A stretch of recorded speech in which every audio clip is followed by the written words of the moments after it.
Hi everyone, welcome. Thank you for joining me once again. I am rather worried about some of you being in the path of Hurricane Molton. Unfortunately, I did not follow the path of Helene, and only 2 days ago saw the devastation left in its wake. It is heartbreaking. If any of my subscribers had suffered losses in the hurricane, please know that my heart goes out to you.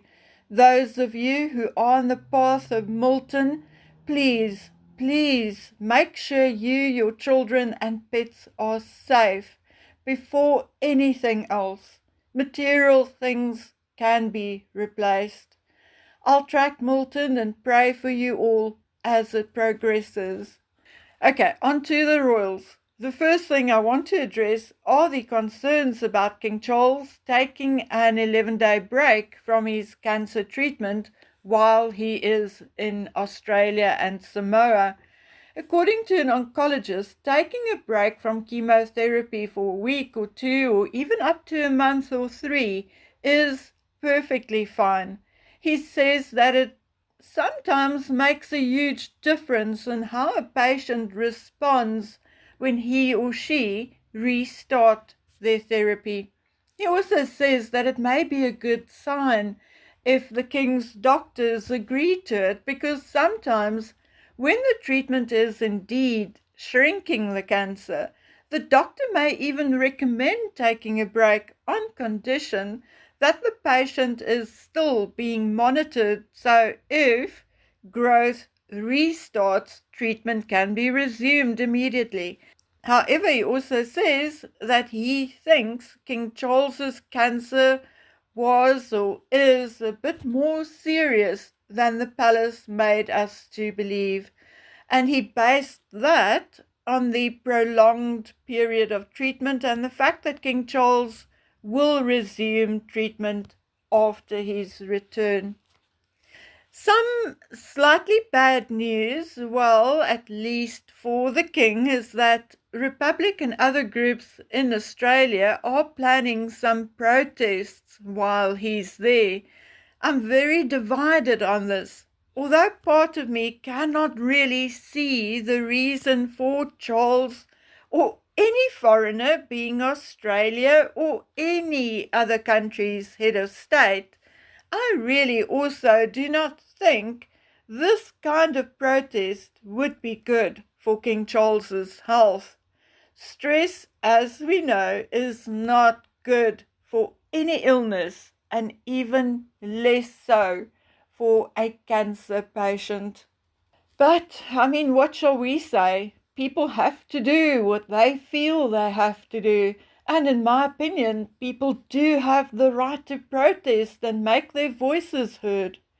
What I'm not in favor of are those violent protests with looting and burning of buses and police cars or ambulances. In my very humble opinion, that is not protesting but criminal behavior. Anyway, although I'm truly on the fence when it comes to Republic's mission, at least their protests were mostly placard waving and chanting "Not my king," which is indeed their right to do. Anyway, I'm trying to find out whether Harry is still in South Africa or whether he has left yet. Strangely, the few people I could think of to ask, truthfully, when I say a few, I mean a few, like 2. Well, they do not seem to know, or they're not telling me because they want the scoop. But interestingly, the one told me that he heard that Harry is flying back to the United Kingdom from South Africa before returning to the United States. He says he won't stake his life on it, but that is what he heard. The person who told him said Harry has some business or a meeting to attend in the United Kingdom, and that he will likely only be a day at the most 2. Now, like my informant, I can't be sure of this, but my informant sounds pretty sure of himself.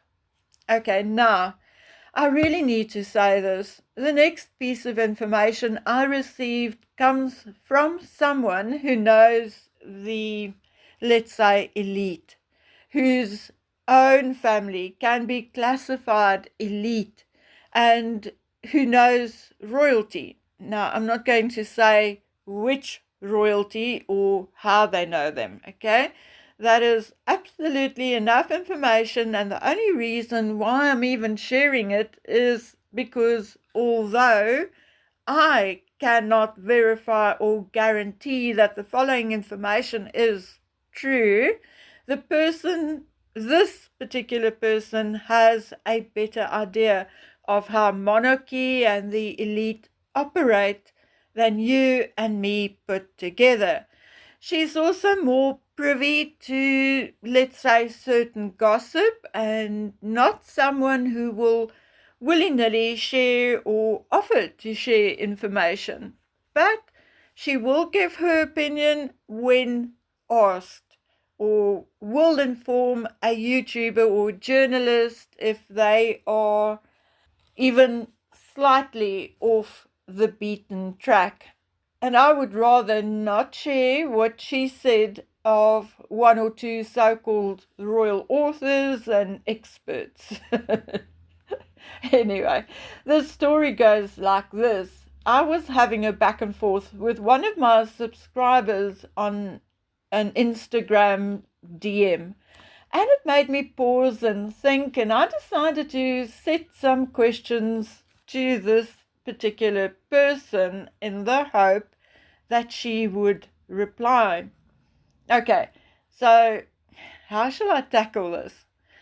My subscriber suggested that King Charles is indeed helping Harry to build or find a new career or path for himself.